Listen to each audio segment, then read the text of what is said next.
tous, je suis Céline Engels, votre coach en bonheur pro et perso, en équilibre de vie pro et perso, et je suis ravie de vous retrouver aujourd'hui pour cette nouvelle vidéo sur l'énéagramme et particulièrement la description de la base 9. Alors avant de poursuivre sur la description de la base 9, je vous invite à vous abonner à cette chaîne. Si vous me suivez, si vous aimez mes vidéos, ça vous permettra d'être tenu au courant des nouvelles vidéos. Mais aussi, ça permet de faire vivre la chaîne. Forcément, plus il y a d'abonnés, plus il y a de vues et plus ma chaîne peut survivre au travers de tout ce contenu qu'il y a sur Internet. Donc voilà, je vous invite à vous abonner. Vous avez aussi dans la description le lien d'un guide que je vous offre pour plus d'équilibre pro-perso, pour être davantage aligné. Donc n'hésitez pas à le télécharger. Voilà. Alors, pour revenir sur la description de la base 9 en énéagramme, je vais du coup ralentir le rythme parce que la base 9, c'est une base qui est dans le centre instinctif et qui est naturellement plus en recherche d'harmonie, qui a un rythme beaucoup plus lent. Alors, qu'est-ce que l'énéagramme? Il y a une vidéo précédente qui explique évidemment ce merveilleux outil de connaissance de soi, de développement personnel, mais aussi de compréhension du mode de fonctionnement des autres. Mais en deux mots, l'énéagramme, donc c'est un outil qui permet de mieux se connaître, de venir mettre des mots sur nos stratégies, les stratégies qu'on a mis en place pour retrouver notre confort, satisfaire nos besoins, donc notre ego. L'énéagramme permet vraiment de venir mettre en lumière tout ça, de mieux se comprendre, comprendre ses motivations profondes, comprendre son rapport au monde, comprendre aussi là où on met son focus dans la vie et du coup qu'est-ce qui vous pousse à agir. Aujourd'hui, comme je l'ai dit, on se concentre sur la base 9. Donc la base 9 en énéagramme, c'est le médiateur. Moi, je les assimile toujours, c'est pas du tout péjoratif, mais je les assimile toujours à des barbapapas. Pour ceux qui connaissent les barbapapas, c'est dans les dessins animés pour enfants, c'est des barbapapas qui sont de toutes les couleurs et qui prennent la forme de ce qu'elles veulent. Alors pourquoi j'assimile les bases 9 à des barbapapas dans le côté positif, c'est que si vous voulez, les bases 9, quand elles rentrent dans une pièce, elles vont naturellement identifier les points communs entre les gens et en général, elles vont prendre la forme qu'il faut pour apaiser les tensions, aplanir les conflits et surtout faire en sorte qu'il y ait de l'harmonie dans cet espace commun. Donc c'est pour ça que je dis barbapapa, que je fais ça, parce qu'en général, elles prennent, par rapport à l'atmosphère, elles vont vraiment se fondre, prendre la forme qu'il faut. Et c'est un peu ce qui va être la ligne rouge de cette description de la base 9, dans le sens où la base 9 en énéagramme, c'est vraiment des personnes qui vont être naturellement centrées sur la vie, l'opinion de l'autre, ses attentes, et qui vont s'y conformer vraiment spontanément. Alors, pour être un peu plus structurée dans cette description, je commence avec le centre de la base 9. Donc son centre, il y a 3 centres, un énéagramme instinctif, émotionnel et mental. Mental dans la tête, d'abord penser puis agir et ressentir. Émotionnel, donc d'abord je ressens puis j'agis où je pense.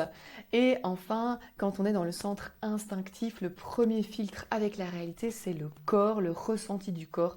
Donc d'abord, je ressens, puis j'agis, puis je pense. Puis je pense, puis je ressens avec le cœur. Alors du coup, la base 9, elle est dans le centre instinctif. Ça veut dire que c'est des personnes qui naturellement vont prendre, comme je disais avec les barbes papa, naturellement vont être conformes par rapport à ce qui se passe dans leur environnement. Ça veut dire qu'elles ne vont pas seulement mimer et prendre, si vous voulez, la sensation de l'autre, mais elles vont aussi adopter la posture physique. C'est vraiment un tout. Elles se conforment vraiment à l'autre. Alors pourquoi est-ce qu'elles font ça? Principalement parce que leur motivation centrale, c'est l'harmonie. Ça veut dire qu'elles sont en recherche d'harmonie, d'une paix intérieure et extérieure, et que du coup, par rapport à ça, c'est des personnes qui sont naturellement pacifistes, calmes, paisible, souple et qui se rallie en général à l'opinion de la majorité pour surtout ne pas créer de conflits. Les bases 9 détestent les conflits, donc c'est pour ça qu'on les appelle les médiateurs. C'est des personnes qui naturellement voient les points communs, comme je disais, entre les gens, mais aussi vont maximiser du coup les consonances, tous les points communs, et vont minimiser toutes les divergences.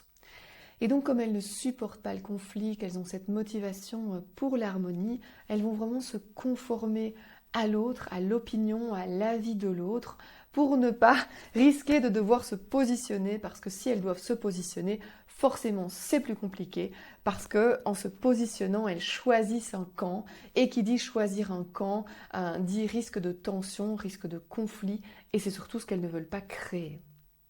Alors si je reviens sur le centre instinctif, dans le centre instinctif, l'émotion principale, consciente ou inconsciente, c'est la colère. Et donc en fait, si vous voulez, la base 9 a une colère qui est assez réprimée, dans le sens où elle la contient, elle la contient, elle la contient dans son corps, et puis un jour, ça explose. Donc on dit souvent aussi parfois que les bases 9, c'est assimilé à des diesels, dans le sens où il faut un certain temps, mais une fois que le démarrage est fait, du coup, elles avancent et elles ont de l'énergie pour le faire. Mais en général, elles ont un rythme assez lent. Donc comme elles voient les points communs entre les gens, qu'elles se conforment à l'opinion de l'autre, à ses sensations, à ce qu'il ressent, à comment il se positionne, en général, il y a aussi tout un côté, c'est plus qu'empathique, c'est vraiment de la fusion avec l'autre. Donc ça, c'est vraiment important par rapport à la base 9, c'est vraiment s'accorder aux attentes de l'autre. Alors si je reviens sur la motivation centrale qui est liée à l'harmonie, la peur du conflit, il y a parfois une résistance passive, ça va peut-être parler à certains, une résistance passive de la part des bases 9, dans le sens où pour pas créer de conflit, elles vont dire oui, ça je vais faire. Et en fait, elles ne font pas, parce qu'en fait, elles ne sont pas en accord avec ça. Donc en fait, quand elles sont physiquement présentes avec l'autre, elles sont d'accord avec vous. Et puis quand elles se retrouvent seules et qu'elles réfléchissent un peu à leur avis, leurs opinions, en fait, elles ne sont pas si d'accord que ça. Et donc du coup, elles font pas forcément les choses si elles sont pas en accord. Et donc c'est une forme de résistance passive, dans le sens où elles le feront pas parce qu'elles n'y croient pas, parce que c'est contraire à ce qu'elles pensent en fait et à leurs opinions. Donc, mais elles ne sont pas forcément toujours au clair avec leurs opinions non plus, vu qu'elles ont pris le pli depuis qu'elles sont toutes petites de se conformer à l'avis de l'autre. Si par exemple vous dites à une base 9, tiens, tu vas aller voir quoi au cinéma, A ou B, elles vont dire, et toi tu préfères quoi? Parce que sinon, elles doivent se positionner, qui dit positionnement, dit conflit, voilà, vous l'avez compris. Alors, leur rapport au monde, c'est tout ce qui est commun, c'est vraiment les points communs. Donc, il y a une espèce de connexion chez les bases 9 avec l'univers, ça peut paraître un peu ésotérique, mais avec vraiment cette connexion avec les éléments, avec la nature et avec les gens. Donc c'est vraiment tout ce qui est point commun, c'est vraiment un élément essentiel chez les bases 9. Et donc elles ont une attitude de respect forcément par rapport à ça, la nature, les autres, parce qu'il y a ce côté connexion. Donc je ne vais pas te faire du mal à toi parce que du coup je me fais du mal à moi, je ne vais pas abîmer la nature parce que je suis connectée à la nature, à l'environnement. Donc il y a aussi cette sphère vraiment de connexion avec l'univers. Au niveau des relations, c'est vrai que du coup, vu qu'elles n'aiment pas le conflit, quand il y a un sujet divergent dans une conversation, elles vont avoir tendance à le minimiser ou alors faire diversion pour passer sur un sujet beaucoup plus fluide et beaucoup plus en accord avec son interlocuteur.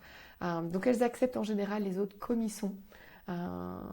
Parce que voilà, il y a cette notion d'harmonie, de respect de l'autre, de bienveillance. Du coup, ça me fait penser à leurs points forts. Les points forts de la base 9, c'est l'empathie, c'est la capacité à voir les situations sous différents angles.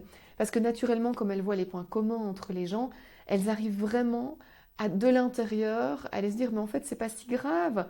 Là, vous pensez la même chose, en fait. C'est juste que vous l'exprimez différemment. Elle a vraiment cette capacité-là. Donc l'empathie, la bienveillance, c'est aussi des gens très fidèles qui vont créer des liens sur le long terme, qui sont en général faciles à vivre et qui sont patients mais tenaces, donc ils tiennent sur la durée. Leurs points de développement principaux, c'est du coup la capacité à se positionner, à prendre position clairement, à s'affirmer. C'est des gens qui en général ont un ton de voix assez bas. C'est pas des gens qui s'imposent en fait par leur charisme, par leur façon de parler, par leurs opinions. Non, c'est en général des gens qui sont plutôt discrets et qui peuvent être effacés. Donc en général, c'est un challenge de travailler sur la voix, le positionnement. C'est des gens qui peuvent être assez lents aussi dans la prise de décision. Je me dis, c'est toujours, ils intègrent d'abord l'information dans leur corps et puis seulement ils vont peut-être se positionner et prendre une décision. Des gens qui sont assez mal à l'aise aussi avec la pression. Et il y a un côté parfois un peu passif qui peut énerver les gens qui sont dans l'action, il faut y aller maintenant. Donc les bases 8 par exemple, les bases 7 qui veulent que ça aille vite, les bases 3 qui sont orientées objectifs. Avec la base 9, elle est tranquillou bilou. Donc du coup, ce côté pression, faut y aller, etc. Si c'est pas à son rythme, c'est pas au moment où elle l'a choisi, c'est vrai qu'en général, c'est assez résistant et assez passif. Donc voilà, l'attention centrale chez la base 9, c'est entre je m'oublie et je me positionne. Donc finalement, c'est comment j'arrive à prendre ma juste place. C'est ça qui est vraiment compliqué et qui peut être tensionnel chez les bases 9. Parce que d'un côté, elle a son avis, elle a envie de l'exprimer, mais elle n'y arrive pas toujours. Et en même temps, parfois, elle sait que si elle l'exprime, elle va risquer de venir perturber cette harmonie qui est fondamentalement importante pour elle. Donc voilà, cette tension centrale. Alors, si vous vous retrouvez dans la base 9, un autre critère par rapport à la base 9, c'est que souvent la base 9, elle se retrouve dans tous les profils de l'énéagramme. Elle a tendance à dire, oui, mais ça dépend. Bien sûr. Donc il y a souvent cet accord qui est là, ou le fait, quand je vous parlais de communion, le fait que finalement la base 9 se retrouve dans tous les profils parce qu'elle est un peu de tout le monde finalement. Donc si vous avez du mal à vous positionner, c'est aussi un signe que vous êtes peut-être, que votre camp de base est peut-être celui de la base 9. Donc voilà, ici, je suis ravie parce que ça termine ces 9 profils, ces 9 visions différentes du monde, d'interagir, de ressentir, d'agir avec le monde. Donc je vous ai fait les 9 profils de l'énéagramme. Je vous présenterai aussi les sous-types. Donc en fait, en énéagramme, il y a 9 façons différentes de voir le monde, d'interagir, de ressentir par rapport à lui. Mais aussi, il y a 3 énergies instinctives qui sont les sous-types et qui viennent colorer votre type.